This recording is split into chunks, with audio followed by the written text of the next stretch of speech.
All right, it's Monday the 14th, 2023. And let me show you something. For all of us beekeepers who like to use these food grade, heavy duty, 5-gallon buckets. I'm pulling my chair up here so I can sit down. So I've been using these for a few years. It's pretty easy to make your own. You get a drill a hole, put the appropriate size hole, and you put the gate in. And that's what I did here. So I've got 2 or 3 of these, and I've been using one so far this season without having any issue. And I noticed, not on this one, but on the other one, the little problem I was having at the gate. I'm kind of being obscure here. And so I thought, oh my goodness, let's not do that. And so I emptied it into another bucket, all the honey that was in there. I was done for the night. I had about 2 gallons, maybe 3 gallons of honey. So well, that much. And so I dumped it into this bucket. And so I knew I had one more of these that had a gate on there. So I was like, I'm just going to use this one. And I double checked, and let me see if I can find it here. If you're not real careful, I know, without a doubt, let me see if I can back up a little bit here. That crack right there, let me zoom in, or focus. I could probably pour honey in this thing and not notice. That's exactly what the other one looked like. It wasn't very noticeable.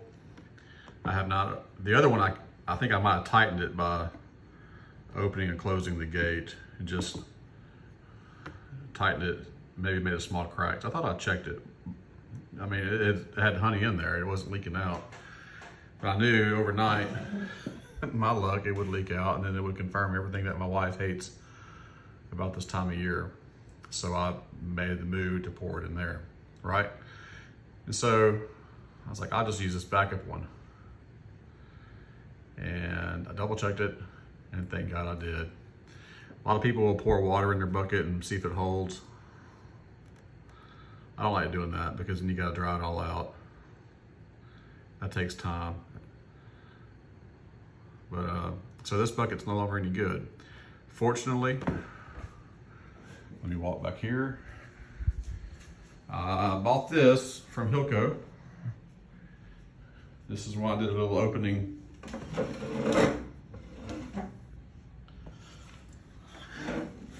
You see my reflection in the mirror. That's terrible. That's so terrible.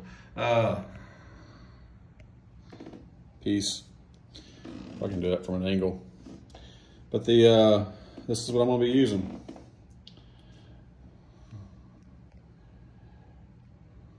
Not worried about it cracking. I'm sure that's the gate is just fine. I have another gate in there.